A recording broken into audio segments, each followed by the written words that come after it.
Ya, jadi tulang punggung di Piala Asia 2023. Inilah 3 pemain timnas Indonesia yang diprediksi bakal diincar oleh klub top Eropa. Dan informasi bola selanjutnya, kualifikasi Piala Dunia 2026. Markas timnas Indonesia semengerikan itu bagi Vietnam. Reaksi PSSI soal isu naturalisasi Martin Paes terkendala. Simak selengkapnya di sini bersama saya untuk Anda. Ya, 3 pemain timnas Indonesia, Ivar Jenner, Justin Hubner, dan Marcelino Ferdinand dikabarkan layak menjadi incaran klub top Eropa berkaca dari penampilannya di Piala Asia 2023. Piala Asia 2023 sudah hampir berakhir karena sudah mencapai babak final yang mempertemukan antara tuan rumah Qatar melawan Yordania.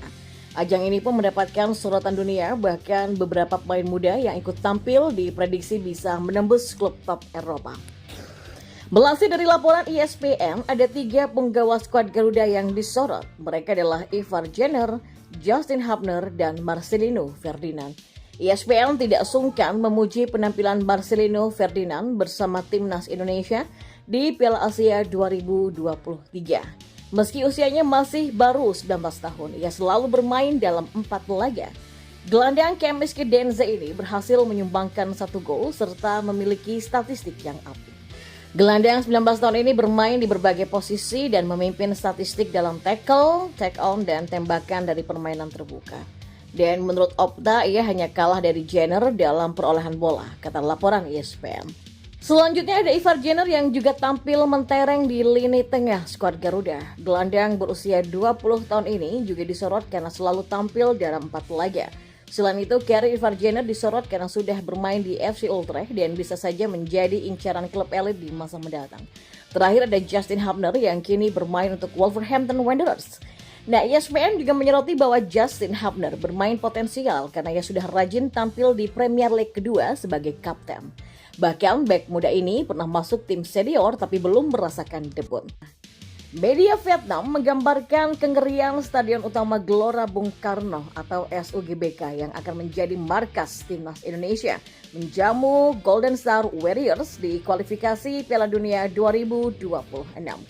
Timnas Indonesia akan menjalani agenda selanjutnya yakni babak kedua kualifikasi Piala Dunia 2026. Skuad Garuda 2 kali melawan Vietnam pada Maret 2024 mendatang.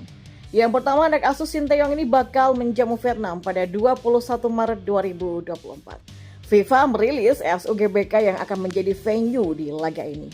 Media Vietnam lantas menyoroti ancaman yang akan dihadapi tim asuhan Philippe Troussier saat bertandang ke SUGBK nanti.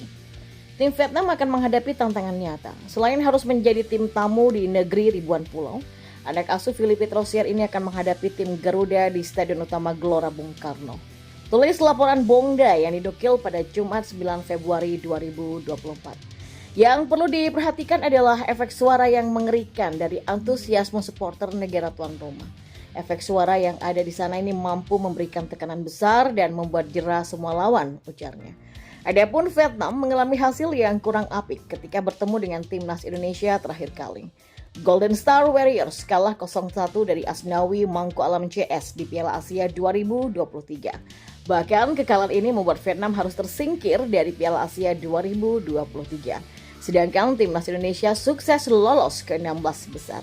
Sementara itu pertemuan kedua timnas Indonesia melawan Vietnam di kualifikasi Piala Dunia 2026 bakal digelar di Stadion Midins pada 26 Maret 2024.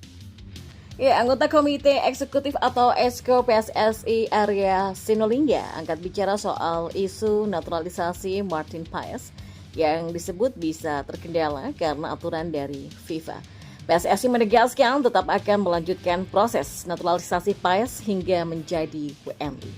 Isu naturalisasi penjaga gawang FC Dallas Martin Paes menjadi warga negara Indonesia atau WNI menjadi topik yang hangat diperbincangkan di media sosial setelah proses naturalisasi kiper kelahiran Belanda itu disebut bisa terganjal aturan FIFA soal player eligibility yang menyebutkan jika seorang pemain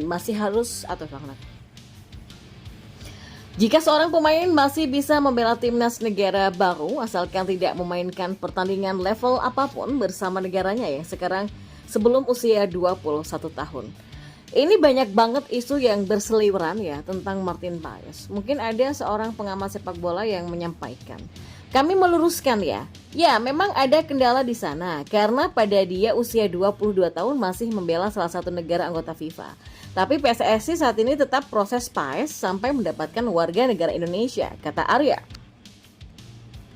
Menurut Arya, PSSI akan melakukan langkah demi langkah yang terbaik demi proses Paes untuk menjadi WNI. Ya kan, setelah ini baru langkah-langkah berikutnya bisa dilakukan. Jadi tahapan-tahapan apakah kita berunding atau atau melakukan proses-proses yang memang sudah sesuai dengan ketentuan FIFA. Ini akan kita lakukan, tapi dengan syarat Paes harus tetap diproses sampai menjadi WNI. Karena kita PSI kan hanya bisa melakukan langkah-langkah tahapan proses ke FIFA lebih lanjut untuk men-challenge yang regulasi mereka miliki dengan cara Paes menjadi WNI. Kalau belum ya kita nggak punya hak lebih jauh untuk itu, kata Arya menambahkan. Paes sendiri sudah melengkapi berkas-berkas persyaratan untuk menjadi WNI saat datang ke Indonesia pada awal Januari 2024. Selain itu, Paes juga sudah melakukan medical check-up dan wawancara bersama Badan Intelijen Negara. Paes memiliki darah keturunan dari sang nenek yang merupakan darah keturunan Maluku. Martin Paes lahir di Nijmegen, Belanda pada 14 Mei di tahun 1998 dan saat ini tengah berkiprah di klub divisi pertama Liga Amerika Serikat yaitu FC Dallas. Martin juga tercatat pernah memperkuat timnas Belanda di hampir semua kelompok umur mulai dari U19, U20 dan U21. Ya, tidak terima dengan kekalahan di Piala Asia 2023, media Vietnam terus berusaha melecehkan timnas Indonesia. Satu di antaranya Dan Tricom menyebut naturalisasi pemain Indonesia sebagai program yang gagal. Selain itu, Dan Tricom juga menyatakan bahwa Vietnam tampil lebih baik saat timnas Indonesia berhasil mengalahkan anak asuh Rosier di Piala Asia dengan skor 1-0. Media Vietnam itu juga menyebut bahwa Vietnam jauh lebih kuat daripada skuad Garuda di bawah asuhan pelatih Shin Tae-yong dan pemain naturalisasi. Menurut mereka, timnas Indonesia sama sekali tidak mengalami perubahan. Di Piala Asia 2023 saat Indonesia mengalahkan tim Vietnam 1-0, tim kepulauan itu tidak bermain lebih baik daripada tim asuhan pelatih Rosier ya. Banyak orang percaya bahwa jika tim Vietnam menggunakan kekuatan terkuatnya dengan benar, maka kami akan lebih kuat daripada tim 10.000 pulau itu.